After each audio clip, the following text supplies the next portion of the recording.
Bonjour à tous, bienvenue dans un nouvel épisode d'Allo Fiston. Je suis toujours avec Emeline, comme d'habitude, et aujourd'hui on parle de quoi, Emeline ? Alors on nous a posé une question et on a trouvé ça tellement pertinent qu'on voulait en faire un épisode. Quel canal choisir pour mon business ? Quand on parle de canal, là on va en fait se concentrer sur les réseaux sociaux. Et aujourd'hui en fait il y a un biais, on a l'impression qu'il y a tellement de réseaux qu'il faut être de partout. Il faut être sur Instagram, sur Facebook, sur Twitter, sur TikTok, sur le nouveau qui vient de sortir et dont on n'a jamais entendu parler. Et si vous ne le faites pas, vous êtes has-been. C'est faux en fait. En fait c'est faux, c'est-à-dire que si vous êtes Coca-Cola, évidemment, mais c'est pas le cas. Et une bonne pratique en fait c'est de commencer par se concentrer sur un canal. Exactement. Vous allez d'abord vraiment le développer et puis quand ce sera bien set-up sur ce canal-là, vous passez à autre chose. Voilà, la stratégie des petits pas. Voilà, très bien. Ouais. Mais alors du coup, quel canal on prend en premier ? Parce que, enfin, je veux dire, moi je lance mon biz, qu'est-ce que je fais ? Facebook, LinkedIn, Instagram Ça dépend de deux choses. Ça dépend de votre audience, où est-ce qu'elle se trouve. Si je m'adresse aux gens qui ont 16 ans, je vais pas aller les chercher sur LinkedIn. Je vais même pas aller les chercher sur Facebook parce qu'ils sont plus sur Facebook. Ma petite sœur n'est pas sur Facebook d'ailleurs. Hein. Ouais. Elle a 14 ans. Et vous sur donc. Ça dépend de votre business, de votre audience, et ça dépend de votre business, de ce que vous offrez. Si vous êtes un business strictement physique et que vous tentez d'aller dans le digital et l'internet, allez pas chercher sur Twitter, ça sert à rien, ce sera trop compliqué et le bénéfice sera vraiment à la marge. Ce qu'on vous propose en fait pour être vraiment simple, c'est pas embêté, on va prendre chaque réseau social un petit peu principal, un peu majeur, et puis on va vous en dire ce qu'on en pense, et derrière, libre à vous en fait d'adapter et de choisir celui qui vous paraît le plus pertinent. Un petit disclaimer, on ne parlera ici que de la partie gratuite, on ne parlera pas de publicité, donc on parle que des contenus dits organiques. Promis, on vous fera le même podcast avec de la publicité, mais si on mélange les deux, on est encore là demain. Ouais, il y a beaucoup de choses à dire, donc bon. Alors on commence par le plus simple, je sais pas, mais en tout cas, le plus gros. Voilà. Et le plus gros, on en a déjà parlé, en fait, c'est Facebook. Facebook, petite info comme ça, en passant, 2,5 milliards d'utilisateurs actifs tous les mois. C'est tellement huge qu'il n'y a pas vraiment de mots pour le décrire. Qu'est-ce qu'on fait sur Facebook ? Emeline, qu'est-ce que t'en penses ? Quels sont les avantages ? Alors, les avantages, tout le monde est sur Facebook, à part les audiences très très jeunes, mais tout le monde y est, même ma grand-mère est sur Facebook par exemple. Tout le monde y est, et de plus en plus les personnes âgées. Oui, et ça c'est très très important. Nous on a un client qui est venu nous voir, il travaille dans la santé naturelle, alors ses clients c'est quoi ? C'est des personnes qui ont 50-55 ans, et il touche des milliers de personnes en fait, donc ne sous-estimez pas la force de Facebook. Si vous devez n'en choisir qu'un, c'est celui-ci. Si vous êtes un entrepreneur, que vous êtes tout seul, choisissez ce business, ce canal en priorité. Ouais, en fait, il y a un truc qui est un peu contre-intuitif, mais imaginons que vous lancez un service 100% dédié aux entreprises, mettons, livraison de petit déjeuner pour les entreprises. Vous allez vous dire, oui, mais mes clients, c'est les entreprises, alors du coup, c'est peut-être plutôt LinkedIn. Ah, non, mais en fait, ce qui est très simple, c'est que les gens qui travaillent dans l'entreprise, le soir, quand ils sont dans le métro et qu'ils rentrent chez eux, hop, ils sortent leur téléphone et ils ouvrent Facebook. Ouais. Donc, vos clients sont aussi sur LinkedIn, même si c'est du pro, quoi. Voilà. Petit inconvénient. Alors, un petit inconvénient qui est même un gros inconvénient de plus en plus, même si ça reste gérable, c'est que le reach, en gros, c'est la portée de vos publications est très faible et baisse de plus en plus. Exemple concret, j'ai une page avec 10 000 personnes qui me suivent, 10 000 fans, c'est bien. Si je fais un super post qui déchire tout, il y a plein de gens qui commentent, il y a plein de gens qui like, qui partagent, si mon post est diffusé à 1000 personnes sur les 10 000 qui me suivent, ce sera déjà incroyable. Exactement. Bon, concrètement, comment l'utiliser ? Vous créez votre page d'entreprise, vous y relayez vos actus, vos promos, les nouveautés. Une fonctionnalité dont peu de gens servent mais qui est très très bien, c'est les événements. Vous pouvez créer des événements et les gens répondent en mettant je viens, je ne viens pas, même si c'est des événements en fait en ligne. Oui, c'est important en fait, les événements c'est pas juste du physique, ça peut très bien être vendredi prochain, je lance mon webinaire pour vous montrer le backdoor de mon atelier de création de bijoux. Voilà. Excellent. Et surtout, l'avantage avec Facebook, c'est que ça vous donne un canal de discussion direct avec votre audience. Vous pouvez voir ce qu'ils commentent sur vos publications. Et après, vous pouvez les orienter en mode « je suis un restaurateur, je paramètre ma messagerie Facebook de manière à ce que le menu apparaisse en fait quand vous cliquez sur ce bouton. » C'est très très simple. Tout à fait. Est-ce qu'on a un exemple peut-être en plus de l'atelier de bijoux? Oui, alors pour rester un peu dans le monde artistique, pourquoi pas prendre un artiste qui spécialise dans les aquarelles, ça se fait énormément, de plus en plus, qui prennent des commandes. Alors vous pouvez créer un événement pour la prochaine porte ouverte de votre studio, ça peut être en physique ou ça peut être en ligne, par exemple vous prenez votre téléphone et vous discutez avec votre audience, vous faites un live Facebook, ça se fait énormément. C'est facile à faire, hein, c'est un bouton sur l'application. Voilà. Vous pouvez poster la création de la semaine, mettons tous les vendredis, vous mettez l'œuvre qui vous fait le plus rêver et vous leur dites cette semaine j'ai travaillé sur ça, qu'est-ce que vous en pensez? Vous pouvez rejoindre des groupes de passionnés d'art, ça c'est très intéressant. Facebook en fait c'est beaucoup replié sur les groupes d'intérêt, les communautés de personnes et vous pouvez soit rejoindre des groupes de passionnés et publier un peu votre art, commenter, vous faire connaître, ou alors créer votre propre communauté secrète, un peu de privilégiés, et ça marche du tonnerre. Complètement. Il y a beaucoup de choses à dire sur Facebook. L'idée, c'est qu'on peut pas rentrer plus dans le détail que ça, parce que c'est finalement assez intuitif, et ce qu'on vous propose, en fait, c'est de passer tout de suite à un deuxième canal, qui est Google, en fait. Et Google, c'est un moteur de recherche, mais c'est aussi un canal à part entière, parce que c'est là où on va trouver votre site. On va pas se mentir, Google, c'est en France à peu près 90% de la part de marché des navigateurs, des moteurs de recherche, pardon. Si vous n'êtes pas sur Google, vous n'existez pas. Alors, là, on aborde un sujet qui est un peu technique, qui va être le sujet du SEO, mais on va pas rentrer dans le détail aujourd'hui. Grosso modo, ce qu'il faut comprendre, c'est que mettre son site, c'est bien, mais derrière, il va falloir le travailler pour qu'il soit accessible. Il y a beaucoup de choses à savoir, il y a énormément de contenu sur le sujet qui existe sur Internet, mais une des bonnes manières de l'utiliser, c'est de cibler des niches. Oui, exactement. En fait, pour vous différencier, vous n'allez pas pouvoir concurrencer des grandes entreprises, des grands entrepreneurs qui sont là depuis 10 ans et dont c'est vraiment le métier d'optimiser leur contenu pour Google. Ce que vous allez faire, vous allez choisir des questions auxquelles personne ne répond. Mais personne ne répond, mais des gens se posent ces questions-là. Donc vous allez les identifier et vous y allez y répondre. On peut continuer dans le monde artistique en prenant l'exemple d'un professeur de guitare ou de ukulélé en ligne. J'ai dit ça parce que j'essaye d'apprendre le ukulélé en ce moment. Et pas du tout parce que c'était écrit sur le runner. Mais surtout parce que j'essaye, et c'est terrible. Et j'ai vraiment des questions de débutants finis. Mais en fait, c'est tellement simple que personne ne me répond. Et je suis vraiment, même si quand Google ne peut pas vous répondre, là vous savez qu'il y a un vrai problème et surtout il y a une vraie place à prendre.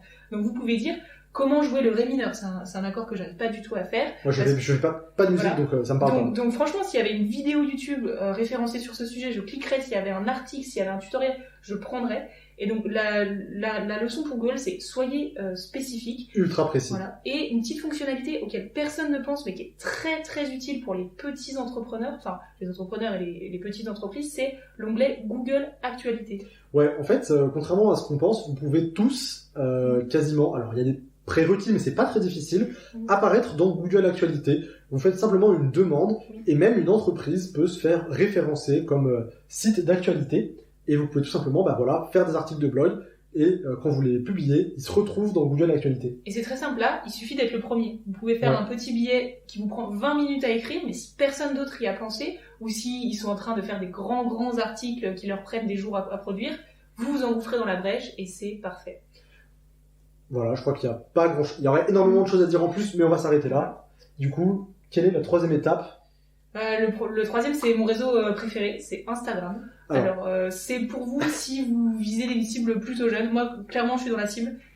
Instagram, j'y passe plus d'1 heure par jour, on va dire. C'est pas beaucoup, moi plus. C'est pas. On va dire, ouais. Là, alors, donc c'est très très bien si vous ciblez, on va dire du 16 à 28, je m'arrêterai à 30. Ouais, c'est ça. C'est ça. En fait, grosso modo, les stats, c'est 16, 30, 35 ans max. Grand max. Et surtout, le gros problème d'Instagram, quand même, c'est qu'il y a une durée de vie du contenu assez faible. On va dire moins d'1 jour, 21 heures. Voilà. En fait, la durée de vie du contenu, ça veut dire quoi? Ça veut dire que là, je prends mon téléphone, je prends une ligne en photo, je la mets sur mon Instagram. On sait à peu près que la durée de vie de cette photo, ce sera 21 heures. Et que si un de tes contacts veut voir... en fait, si un de ses contacts se connecte dans plus de 21 heures, il ne verra jamais ma photo. Voilà, en fait, c'est très simple. C'est juste qu'il y a tellement de gens qui sont liés entre eux. Les fils d'actualité d'Instagram sont tellement remplis qu'il y a un moment, l'algorithme dit « contenu trop vieux », je le mets même pas dans la timeline parce que c'est outdaté, 21h, c'est saut 21h Hugo, quoi. Mais ce qui est très bien, c'était pas écrit, c'est pour ça que ça m'a fait rire. Ce qui est très bien en fait avec Instagram, c'est que ça va vous permettre de créer du lien et surtout d'être en fait très spontané. Vous pouvez poster des contenus quotidiens en story et du coup vos utilisateurs vont en fait vous allez créer du lien et ils vont se dire ah aujourd'hui j'ai pas eu de nouvelles de Louis, je sais pas ce qu'il a mangé à midi par exemple. Voilà. Et surtout, les utilisateurs sont dans une démarche de découverte. Ils veulent perdre du temps sur Instagram, ils veulent être surpris. Exactement. En fait, il y a un truc qui est tout bête, mais Instagram, l'endroit où c'est le plus utilisé, c'est aux toilettes. Parce que vous y êtes pour faire ce que vous avez à faire, et on sait tous, on y avec son téléphone pour s'occuper en même temps. Hop, je scrolle sur Instagram, j'ai envie de découvrir ce qui se passe. Instagram, c'est un peu une fenêtre que vous ouvrez sur votre vie. Un peu, je dirais, un peu plus privée. Quel poète. J'essaye. T'as un exemple pour moi, Louis, ou pas? Alors, j'ai un exemple qui est écrit juste là, je vais donc vous en parler. C'est l'exemple d'un torréfacteur. Un torréfacteur, c'est quoi, Louis? Alors, c'est quelqu'un qui torréfie du café. Vous avez votre café en grains et vous allez en fait le torréfier de certaines manières. Et c'est vraiment une profession qui est de plus en plus en mode. Voilà, vous allez dans un bar parisien et là, ils vont vous dire on a torréfié le café nous-mêmes. Voilà. C'est un peu niche, mais ça peut vous montrer que tout le monde peut le faire. Mais ça fonctionne. Alors, ça fonctionne, c'est la preuve. Alors, je suis torréfacteur, qu'est-ce que je fais? Eh ben, je vais commencer par exemple par faire une petite story quand j'ai un nouvel arrivage de grains de café du Pérou qui arrive. Voilà. Je vais faire un petit jeu concours avec un post, tag 2 personnes de tes amis pour gagner 1 mois de café offert à tel lieu. Ça peut être s'identifier dans les hashtags populaires. Alors les hashtags populaires, Emeline, sont souvent en anglais. Oui, on va dire que sur Instagram, la moitié du contenu est quand même en anglais. Et vous l'avez remarqué, avec lui, il y a un mot sur 3 qui est en anglais. Et c'est aussi propre à la démographie, tout simplement. Ouais, exactement. Et en fait, si vous ciblez les jeunes, vous êtes obligé d'avoir parfois des petites expressions qui leur correspondent. Et parfois, c'est en anglais. À part ça, qu'est-ce qu'on fait? À part cibler, en fait, quand on dit cibler, c'est juste utiliser les hashtags populaires. Vous pouvez poster des recettes. Je sais pas, vous pouvez mettre ma recette de super cappuccino parce que j'utilise telle manière de faire mousser le lait un peu différente, etc. Bref, il y a des choses à faire. Voilà, soyez authentique. Toujours. Et puis le dernier, c'est pas forcément celui auquel vous attendez, c'est pas Twitter, c'est pas TikTok. Le dernier, c'est LinkedIn. Et oui, LinkedIn, la communauté des professionnels. En fait, c'est probablement l'un des meilleurs réseaux pour des contenus B2B à très haute valeur ajoutée. B2B, c'est business to business. Ouais. Il y a 2 manières de faire du commerce. Soit vous vous adressez aux consommateurs, vous et moi, soit vous vous adressez aux entreprises. Le B2B. Donc comme on a dit, tout d'abord, on a cité Facebook au début parce que les entreprises sont avant tout constituées de personnes, donc c'est mieux de toucher les personnes. Mais l'avantage de LinkedIn, c'est quand même que ces gens sont sur ce réseau pour réseauter. Ils veulent que vous leur apportiez du contenu, ils veulent être démarchés, ils veulent agrandir leur réseau et c'est vraiment une stratégie gagnant-gagnant pour tout le monde.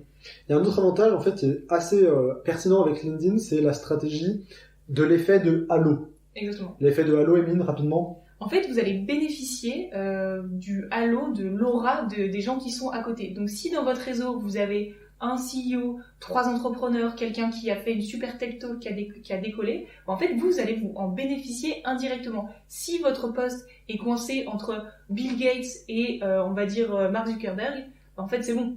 Voilà, ça fait sérieux. En fait, cette plateforme, elle fait sérieux si vous êtes dessus, si vous êtes crédible. Mais malheureusement, il n'y a pas que des avantages à LinkedIn, parce que là, on avait un discours un petit peu dithyrambique, un peu incroyable, mais il y a des choses aussi un peu plus sombres. Bah, c'est comme tout. La face cachée de LinkedIn. Oui, moi je dis LinkedIn, vraiment à l'ancienne. Ouais, c'est pas grave. C'est pas grave. Personne n'est parfait. Comme tout, vous allez... c'est très très dur en fait de buzzer sur LinkedIn et de décoller. Vos posts peuvent être noyés dans la masse parce c'est très très dur d'être influenceur et une fois qu'on l'est, en fait, on devient une sorte de rouleau compresseur où tous nos posts génèrent des milliers de likes. C'est tout simplement une courbe exponentielle. Exactement. Quels que soient les réseaux, sur LinkedIn, c'est aussi particulièrement le cas. Au début, vous n'avez pas de visibilité et au fur et à mesure, ça devient de plus en plus facile. Voilà. Persister. Comment on utilise ce réseau? Alors, c'est très simple. Vous pouvez également faire des posts. Il n'y a pas de story sur LinkedIn. Peut-être que ça viendra un jour, mais pas encore. Mais grosso modo, 2 manières principales. Faire des posts en utilisant des hashtags. Donc là, pareil, le but, c'est de cibler les hashtags populaires. Il y a des sites qui recensent les hashtags populaires. Donc vous mettez un article en essayant de caler les hashtags qui vont avec, et puis vous pouvez rentrer dans des groupes donc de professionnels. Généralement, ça va être des groupes sur des thématiques. Ça va être le marketing digital en B2B, les entrepreneurs de la région Rhône-Alpes, Bref, il y en a un peu d'autres pour tous les goûts et vous publiez vos articles dans ces groupes. Et alors, on va prendre un exemple concret. Imaginez que vous êtes coach en développement personnel à destination des cadres. Voilà. Qu'est-ce que vous allez faire? Comment vous allez pouvoir utiliser LinkedIn et pas LinkedIn à votre avantage? C'est un peu la même stratégie que sur les autres réseaux, c'est ça qui est très bien. Vous allez poster des success stories de vos clients. Par exemple, Marc, 42 ans, en reconversion, a réussi à se faire embaucher dans le secteur qu'il voulait et a augmenté son salaire ou a augmenté ses compétences et aujourd'hui, il vit son rêve professionnel et s'épanouit. Vous pouvez reposter des citations, des exemples de personnes influentes dans votre réseau ou d'autres coachs. Voilà, vous pouvez très bien faire des espèces de partenariats en mode je te recommande, tu me recommandes, nous faisons un contenu ensemble en collaboration. Et vous pouvez aussi, c'est comme sur Instagram, suivre les hashtags en vogue pour répondre en fait, pour trouver des formations qui répondent aux besoins, des informations, pardon, aux besoins actuels de votre cible. Et ça, c'est très intéressant, c'est aussi un outil de veille. Un petit trick, peut-être un petit conseil pour LinkedIn. L'algorithme en fait fonctionne comme sur beaucoup de réseaux sociaux de la manière suivante. Plus votre contenu est liké, plus il est mis en avant. Vous postez demain matin un article pour expliquer telle recette que vous utilisez dans votre restaurant, admettons. Immédiatement, vous allez prendre votre téléphone, vous envoyez un WhatsApp à votre mère, votre père, votre frère, tous les gens qui sont proches de vous sur LinkedIn et vous leur dites like mon post LinkedIn, mets un commentaire pertinent si possible. Le but, c'est juste de dire à l'algorithme, là, ce truc qui a été posté, ça intéresse les gens, du coup, il faut que je continue de le partager autour. Et ce que tu dis, Louis, c'est très intéressant et c'est pour ça qu'on vous a recommandé de vous concentrer sur un canal, parce que ça marche si vous leur dites j'ai fait un post sur ce réseau et il faut que tu le likes. Et si vous leur dites, alors il faut que tu ailles liker mon post LinkedIn, voir ma story Insta, reposter ma story Facebook, là c'est plus possible. Non mais les gens ils ont pas envie de faire ça. Par contre, lâcher un petit like en rapide sur LinkedIn, c'est ok quoi. Voilà. Donc le reste des réseaux, Pinterest, Twitter, TikTok, c'est pas pertinent si vous débutez et que vous êtes une petite structure. Restez sur les gros géants qui ne passent pas de mode en fait. Ouais, exactement. Alors en fait, il y aura toujours des contre-exemples à cette règle. Par exemple, je sais pas, vous créez des bijoux déco, vous pouvez vous dire ouais, Pinterest c'est pas mal. C'est vrai. Mais grosso modo, voilà, il y a des 4 piliers qui fonctionnent. C'est ceux dont on a parlé. Et puis on a évidemment un petit truc à vous proposer. Bah oui. Encore une fois, on va vous donner des devoirs. Je laisse Emeline en parler, c'est elle. C'est moi, c'est mon côté professeur. Bah oui, mais parce que si vous le faites pas maintenant, vous le ferez jamais. Moi la première. Donc, ce que vous allez faire maintenant, c'est rédiger un post. Vous allez vous dire quel canal, voilà. Si ça se trouve, vous êtes déjà sur un canal et c'est bien. Ou si ça se trouve, vous êtes sur plusieurs et là, il faut juste vous en concentrer sur un. Et vous faites un post aujourd'hui. Moi, c'est très simple. Avant ce podcast, j'ai pris une photo de Louis, je l'ai postée sur mon Instagram, je l'ai tagué, j'ai mis hashtag #allofiston. Et voilà, tout mon réseau savait qu'on était en train d'enregistrer un nouvel épisode. Je crois qu'on ne pourrait pas mieux conclure ce podcast. Merci Emeline. Yes, salut Louis, à la semaine prochaine. À bientôt.